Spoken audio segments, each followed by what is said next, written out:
Hello ಸ್ನೇಹಿತರೆ, ಎಲ್ಲ ನನ್ನ ಸ್ಪರ್ಧಾತ್ಮಕ ಅಭ್ಯರ್ಥಿಗಳು ಕೂಡ ಇನ್ಫಾರ್ಮೇಷನ್ ಯೂಟ್ಯೂಬ್ ಚಾನಲ್ಗೆ ಆತ್ಮೀಯವಾದ ಸ್ವಾಗತ. ಗೆಳೆಯರೇ ನೋಡಿ, ಕರ್ನಾಟಕ ಅಬಕಾರಿ ಇಲಾಖೆಯಲ್ಲಿ ನೇಮಕಾತಿಗೆ ಅಧಿಸೂಚನೆಯನ್ನು ಬಿಡುಗಡೆ ಮಾಡುವ ನಿರೀಕ್ಷೆ ಇದೆ.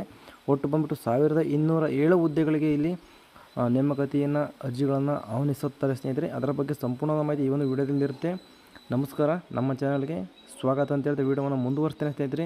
ಇದೇ ಥರದ ಕನ್ನಡ ಉದ್ಯೋಗ ಮಾಹಿತಿಗಳನ್ನು ತಿಳಿದು ಇನ್ಫಾರ್ಮೇಷನ್ ಯೂಟ್ಯೂಬ್ ಚಾನಲ್ನ ಸಬ್ಸ್ಕ್ರೈಬ್ ಆಗಿಲ್ಲ ಕೆಳಗಡೆ ಚಾನಲ್ ನೇಮ್ ಪಕ್ಕ ಸಬ್ಸ್ಕ್ರೈಬ್ ಬಟನ್ ಇದೆ, ದಯವಿಟ್ಟು ಸಬ್ಸ್ಕ್ರೈಬ್ ಮಾಡ್ಕೊಳ್ಳಿ. ನಾವು ತಕ್ಕಂಥ ಎಲ್ಲ ಉದ್ಯೋಗ ಮಾಹಿತಿಗಳು ನೋಟಿಫಿಕೇಶನ್ ಮುಖಾಂತರ ತಲುಪುತ್ತೆ ಸ್ನೇಹಿತರೆ. ನೋಡಿ, ಇಂದಿನ ವಿಡಿಯೋದಲ್ಲಿ ಕರ್ನಾಟಕ ಸರ್ಕಾರದ ಉದ್ಯೋಗಾಕಾಂಕ್ಷಿಗಳಿಗೆ ಒಂದು ಪ್ರಮುಖ ಮಾಹಿತಿಯನ್ನು ತಿಳಿಸಿಕೊಡುತ್ತಿದ್ದೇನೆ. ಈ ಒಂದು ವಿಡಿಯೋದಲ್ಲಿ ಕರ್ನಾಟಕ ಅಬಕಾರಿ ಇಲಾಖೆ 2026 ಕುರಿತು ಹೊಸ ಅಪ್ಡೇಟ್ ಬಂದಿದೆ. ಒಟ್ಟು 1207 ಹುದ್ದೆಗಳ ನೇಮಕಾತಿ ನಡೆಯುವ ನಿರೀಕ್ಷೆ ಇದೆ ಸ್ನೇಹಿತರೆ. ಅಧಿಕೃತ ಅಧಿಸೂಚನೆ ಶೀಘ್ರದಲ್ಲೇ ಪ್ರಕಟವಾಗುವ ಸಾಧ್ಯತೆ ಕೂಡ ಇಲ್ಲಿ ಬಹು ನಿರೀಕ್ಷಿತವಾಗಿದೆ ಸ್ನೇಹಿತರೆ. ಸರಿನಾ? ಹುದ್ದೆಗಳ ವಿವರಗಳನ್ನು ನೋಡ್ತಾ ಹೋಗೋದಾದರೆ, ಅಬಕಾರಿ ಪೇದೆ ಮತ್ತು ಅಬಕಾರಿ ಉಪ ನಿರೀಕ್ಷಕರ ಹುದ್ದೆಗೆ ಇಲ್ಲಿ ಅರ್ಜಿಗಳನ್ನು ಕರೆದಿದ್ದಾರೆ.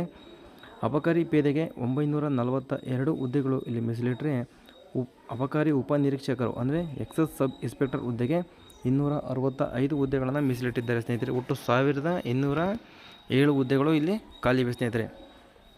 ಶೈಕ್ಷಣಿಕ ಅರ್ಹತೆ ನೋಡ್ತಾ ಹೋಗೋದಾದರೆ, ಅಬಕಾರಿ ಪೇದೆಗೆ ದ್ವಿತೀಯ PUC ಅಥವಾ ಸರ್ಕಾರ ನಿಗದಿಪಡಿಸಿದ ಸಮಾನ ಅರ್ಹತೆಯನ್ನು ಹೊಂದಿರಬೇಕಾಗುತ್ತೆ ಸ್ನೇಹಿತರೆ. ಸರಿನಾ? ITI ಆಗಿರ್ಬೋದು, ಡಿಪ್ಲೊಮಾ ಆಗಿದ್ದರೂ ಅರ್ಜಿಗಳನ್ನು ಸಲ್ಲಿಸ್ಬೋದು. ಅಬಕಾರಿ ನಿರೀಕ್ಷಕರಿಗೆ ಮಾನ್ಯತೆ ಪಡೆದ ಯಾವುದೇ ವಿಶ್ವವಿದ್ಯಾಲಯದಿಂದ ಡಿಗ್ರಿ ಕಂಪ್ಲೀಟ್ ಮಾಡಿದಂಥ ಅಭ್ಯರ್ಥಿಗಳು ಅರ್ಜಿಗಳನ್ನು ಸಲ್ಲಿಸ್ಬೋದು ಸ್ನೇಹಿತರೆ. ಇನ್ನು ವಯೋಮಿತಿ ಬಗ್ಗೆ ನೋಡ್ತಾ ಹೋಗೋದಾದರೆ, ಕನಿಷ್ಠ 18 ವರ್ಷಗಳು ಆಗಿರಲೇಬೇಕಾಗತ್ತೆ. ಗರಿಷ್ಠ 38 ವರ್ಷಗಳ ಏಜ್ ಲಿಮಿಟ್ನ ಕೊಟ್ಟಿದ್ದಾರೆ. ನೋಟಿಫಿಕೇಷನ್ ಇಲ್ಲದಾದ ತಕ್ಷಣ ಸ್ನೇಹಿತರೆ ಎಲ್ಲ ಒಂದು ಕ್ಯಾಸ್ಟ್ ಕ್ಯಾಟಗರಿಗೂ ಕೂಡ ಸಮಾನಾಂತರ ಏಜ್ ಲಿಮಿಟ್ನ ಡಿವೈಡ್ ಮಾಡಿರ್ತಾರೆ. ಅದರ ಬಗ್ಗೆ ಮಾಹಿತಿನ ತಿಳಿಸ್ತೇನೆ ಈಗ. ಇನ್ನು ವಯೋಮಿತಿ ಸಡಿಲಿಕೆ ನೋಡಿ, 2A 2B 3A 3Bಗೆ 33 ವರ್ಷಗಳು ಕೊಟ್ಟಿದ್ದಾರೆ. ಅಂದರೆ 38ರಿಂದ 41 ವರ್ಷ ಏಜ್ ಲಿಮಿಟ್ ಇರುತ್ತೆ 2A 2B 3A 3Bಗೆ.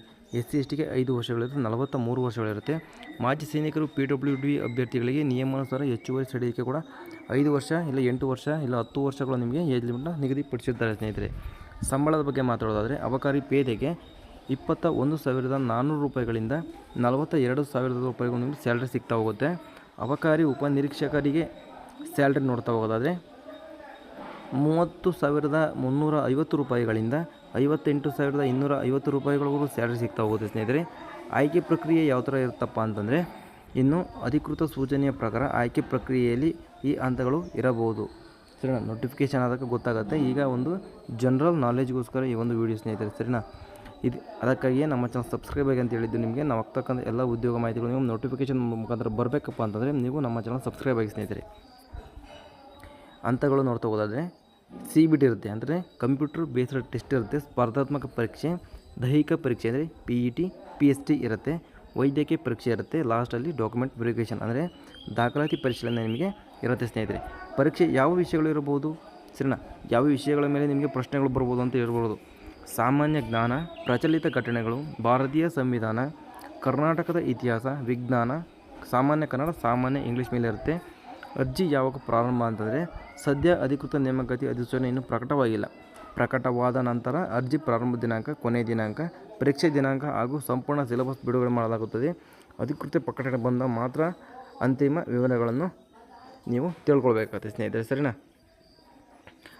ಕೊನೆಯ ಮತ್ತು ಏನಪ್ಪ ಅಂತಂದರೆ, ನಾನು ಹೇಳ್ತಕ್ಕಂಥದ್ದು, ಅಬಕಾರಿ ಇಲಾಖೆಯಲ್ಲಿ ಸರ್ಕಾರದ ಉದ್ಯೋಗ ಮಾಡಲು ಬಯಸುವ ಅಭ್ಯರ್ಥಿಗಳಿಗೆ ಇದು ಉತ್ತಮ ಅವಕಾಶವಾಗಿರಬಹುದು. ಆದ್ದರಿಂದಲೇ ಈಗಿಂದಲೇ ನೀವು ಪರೀಕ್ಷಾ ತಯಾರಿಯನ್ನು ನೀವು ಆರಂಭಿಸಬೇಕಾಗುತ್ತೆ ಸ್ನೇಹಿತರೆ. ನಾನು ಡೇಟ್ ರಿಲೀಸ್ ಆದಮೇಲೆ ಓದ್ಕೊಂತೀನಿ, ಅದೆಲ್ಲ ನಡೆಯೋದಿಲ್ಲ. ಈಗಾಗಲೇ ಎಲ್ಲ ಒಂದು ಅಭ್ಯರ್ಥಿಗಳು ಕೂಡ ಈಗಾಗಲೇ ಪರೀಕ್ಷೆ ತಯಾರಿಯನ್ನು ಭಾಳ ಮುಂಚೂಣಿಯಿಂದ ಮಾಡ್ತಿರ್ತಕ್ಕಂಥ ಅಭ್ಯರ್ಥಿಗಳು ಇದು ಈಸಿ ಕೂಡ ಆಗ್ಬೋದು ಸ್ನೇಹಿತರೆ. ಸರಿನಾ? ಇಷ್ಟು ಈ ಒಂದು ಹುದ್ದೆಯ ಸಂಪೂರ್ಣವಾದ ಮಾಹಿತಿ ಆಗಿರುತ್ತೆ ಸ್ನೇಹಿತರೆ. ಇದೇ ಥರದ ಕನ್ನಡ ಉದ್ಯೋಗ ಮಾಹಿತಿಗಳನ್ನು ತಿಳಿದು ಇನ್ಫಾರ್ಮೇಷನ್ ಯೂಟ್ಯೂಬ್ ಚಾನಲ್ ಸಬ್ಸ್ಕ್ರೈಬ್ ಆಗಲಿದ್ರೆ ಕೆಳಗಡೆ ಚಾನಲ್ ನೇಮ್ ಪಕ್ಕ ಸಬ್ಸ್ಕ್ರೈಬ್ ಬಟನ್ ದಯವಿಟ್ಟು ಸಬ್ಸ್ಕ್ರೈಬ್ ಮಾಡ್ಕೊಂಡು ನಾವು ವಿಡಿಯೋ ನೋಡಿ. ಹಾಗೆ ಈ ಒಂದು ವಿಡಿಯೋನ ನಿಮ್ಮ ಫ್ರೆಂಡ್ಸ್ ಮತ್ತು ಫ್ಯಾಮಿಲಿಯಲ್ಲಿ ಶೇರ್ ಮಾಡಿ ಅಂತ ಹೇಳ್ತಾ ವಿಡಿಯೋವನ್ನು ಮುಗಿಸ್ತೇನೆ ಸ್ನೇಹಿತರೆ. ಸಿಗೋಣ ಮುಂದಿನದಲ್ಲಿ. ಬಾಯ್.